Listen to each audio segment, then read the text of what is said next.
നമ്മുടെ KSRTCയിലെ ഒരു ഡ്രൈവർ രക്ഷകനായി കുറേയേറെ തൊഴിലാളികളുടെ ജീവൻ തിരിച്ചു പിടിച്ച കഥയാണ്.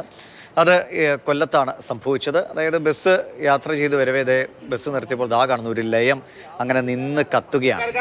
ഈ ഡ്രൈവർ റസീഖ് ഉസ്മാൻ എന്നാണ് അദ്ദേഹത്തിൻ്റെ പേര്. അദ്ദേഹം ഒട്ടും മടിച്ചില്ല, ചാടി ഇറങ്ങി. ഈ ബസ്സിലുള്ള അഗ്നിശമന ഉപകരണമുണ്ട്, അതെടുത്ത് ചാടി ഇറങ്ങി എങ്ങനെയൊക്കെയോ കഷ്ടപ്പെട്ട് അദ്ദേഹം ആ തീ അണച്ചു.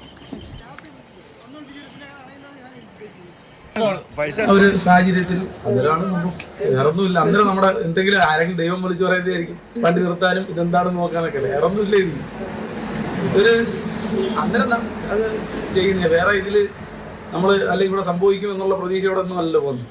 ഇപ്പോൾ KSRTC ബസ്സിനകത്തെല്ലാം ഈ ഫയർ എക്സ്റ്റിങ്ഷണർ ഉണ്ട്.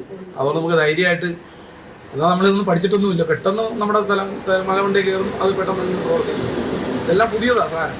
അതുകൊണ്ട് ഇതിൻ്റെ സാധനമൊക്കെ ഒന്ന് പെട്ടെന്ന് വലിച്ചു പറിക്കാൻ ഇച്ചിരി താമസം വരും. കണ്ണനായരുണ്ട്. അദ്ദേഹം റസീഖ് ഉസ്മാനിലെ അദ്ദേഹം വളരെ വളരെ സാധാരണ ഒരു മനുഷ്യനായിട്ടാണ് പറയുന്നത്. ഇതൊന്നും നമ്മൾ പഠിച്ചിട്ടൊന്നുമില്ല, എന്തോ തോന്നി, പെട്ടെന്ന് ദൈവം തോന്നിപ്പിച്ചു, വണ്ടി അവിടെ നിർത്തി. ഇതിലെ ഫയർ എക്സ്റ്റിങ്വിഷർ അതെന്നെ സത്യത്തിൽ പ്രവർത്തിപ്പിച്ചു പോലും അദ്ദേഹത്തിന് പരിചയമില്ല. എടുത്തിറങ്ങി ആ ആളുകളെ രക്ഷിക്കാനുള്ള ഒരു ത്വരയിൽ അദ്ദേഹത്തിന് അതൊക്കെ സാധ്യമായി എന്നാണ്. വളരെ നല്ല കാര്യമാണ്. ഇതെപ്പോഴായിരുന്നു ഈ സംഭവം? മറ്റാർക്കെങ്കിലും എന്തെങ്കിലും ചെറിയ പരിക്കുകളൊക്കെ ഉണ്ടോ? സത്യത്തിൽ ഇദ്ദേഹത്തെ മന്ത്രി ഗണേഷ് കുമാർ ഒന്ന് ആദരിക്കൂടി വേണ്ടാണല്ലേ? തീർച്ചയായിട്ടും കൃത്യമായിട്ടുള്ള ഒരു ആദരവ് ലഭിക്കേണ്ട ഒരു വ്യക്തി തന്നെയാണ് റഫീഖ് ഉസ്മാൻ. അദ്ദേഹത്തിൻ്റെ ഒരു കാര്യം പറയുമ്പോൾ ഇന്നലെ വൈകിട്ടാണ് സംഭവം ഉണ്ടായത്. ഇന്നലെ വൈകിട്ട് അമ്പനാട് നിന്ന് ആര്യങ്കാവിലേക്ക് ഉള്ള അവസാന ട്രിപ്പ് വരികയാണ്. അമ്പനാട് ആര്യങ്കാവ് എന്ന് പറയുന്നത് മലയോര മേഖലയാണ്, തോട്ടമേഖലയാണ്, വന്യമൃഗങ്ങൾ ഇറങ്ങുന്ന മേഖലയാണ്. ആ കാട്ടിലൂടെ ഒരു ബസ് ഓടിച്ചു വരുന്ന സമയത്താണ് ലയം, അതായത് അവിടെ പൈനാപ്പിൾ കൃഷിക്ക് വേണ്ടി വന്നിട്ടുള്ള കുറേയേറെ ഇതര സംസ്ഥാന തൊഴിലാളികളായിട്ടുള്ള ആൾക്കാർ താമസിക്കുന്ന ലയമാണ്. ആ ലയത്തിൽ നിന്ന് പെട്ടെന്ന് തീ ഉയരുന്നതാണ് കാണുന്നത്. അദ്ദേഹം പെട്ടെന്ന് വണ്ടി നിർത്തി. കുറേയേറെ ആൾക്കാർ അവിടെ പെട്ടെന്ന് നോക്കി നിൽക്കുന്നുണ്ട്. അവിടെ ഉണ്ടായിരുന്ന ആ ലയത്തിലുണ്ടായിരുന്ന കുറേ ജീവനക്കാർ ആ ജനലിലൂടെയൊക്കെ തന്നെ വാതിലൂടെയൊക്കെ തന്നെ രക്ഷപ്പെട്ടു. 1-2 പേർ അകത്തുണ്ടായിരുന്നു. പെട്ടെന്ന് ആണ് ഈ ഡ്രൈവർക്ക് ഈ ബുദ്ധി തോന്നിയത്. വണ്ടിക്കകത്തുണ്ടായിരുന്ന അഗ്നിശമന ഉപകരണം ഉപയോഗിച്ച് നേരെ ഓടിച്ചെന്ന് ആദ്യം ജനലിൽ കൂടി ആ തീ അണയ്ക്കാൻ ശ്രമിച്ചു. അതിനുശേഷം തീ അണഞ്ഞു എന്ന് കുറച്ച് മനസ്സിലാക്കിയ ശേഷം അകത്തേക്ക് കയറി. ഗ്യാസ് സിലിണ്ടർ അടക്കമുള്ള കാര്യങ്ങളുണ്ടായിരുന്നു. അകത്തേക്ക് കയറി ആ തീ പൂർണ്ണമായും അണയ്ക്കുന്ന ഒരവസ്ഥയിലേക്ക് എത്തുകയാണുള്ളത്.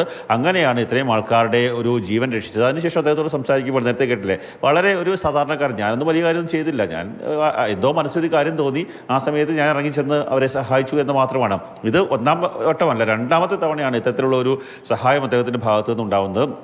അതും സമാനമായ രീതിയിൽ തന്നെയാണ്. ഈ റൂട്ടിലൂടെ വാഹനം ഓടിച്ചു വരുന്ന സമയത്ത്, കഴിഞ്ഞ പ്രളയ സമയത്ത് വലിയ രീതിയിൽ വെള്ള ഒഴുക്കുണ്ടാകുന്നുണ്ട്. ഇവരുടെ ബസ്സിൻ്റെ തൊട്ട് പുറകെ ആയിട്ട് ഒരു ജീപ്പിൽ 2 പേർ വരുന്നുണ്ടായിരുന്നു. ആ ജീപ്പിൽ ഉള്ള ആൾക്കാർ ആ കുത്തൊഴുക്കിൽപ്പെട്ട് വെള്ളത്തിൽപ്പെട്ട് പോകേണ്ടതായിരുന്നു. എന്നാൽ പെട്ടെന്ന് ആ ജീപ്പ് മുന്നോട്ടെടുക്കരുത് എന്നുള്ള നിർദ്ദേശം നൽകിക്കൊണ്ട് ഒരു കാരണവശാലും അവിടെ വാഹനം ചവിട്ടി നിർത്തുക, അതിനുശേഷം പതുക്കെ എടുക്കാവുള്ളൂ എന്ന് പറഞ്ഞ ശേഷം അതിനുവേണ്ടിയുള്ള അവർക്ക് വേണ്ടിയുള്ള രക്ഷാ കാര്യങ്ങളൊക്കെ തന്നെ ചെയ്തു കൊടുത്തൊരു വ്യക്തിയാണ്. അതുകൊണ്ട് തന്നെ രക്ഷാപ്രവർത്തനം ഒരു ജീവിതവ്രതമാണ് എന്ന് കരുതുന്ന ഒരാളാണെന്ന് നമുക്ക് വേണമെങ്കിൽ പറയാം. എന്തായാലും ഈ മനുഷ്യന് കൃത്യമായുള്ളൊരു അഭിനന്ദനം ലഭിക്കേണ്ടതാണ്. അല്ലാത്ത പക്ഷം ഈ അമ്പനാട് നിന്ന് ഏതെങ്കിലും തരത്തിലൊരു ദുരന്തമുണ്ടായി കഴിഞ്ഞായിരുന്നെങ്കിൽ അവിടെ നിന്ന് ആൾക്കാരെ ആദ്യം എത്തിക്കേണ്ടത് പുനലൂർ താലൂക്ക് ആശുപത്രിയിലേക്കാണ്. വളരെയേറെ ദൂരമുണ്ട്.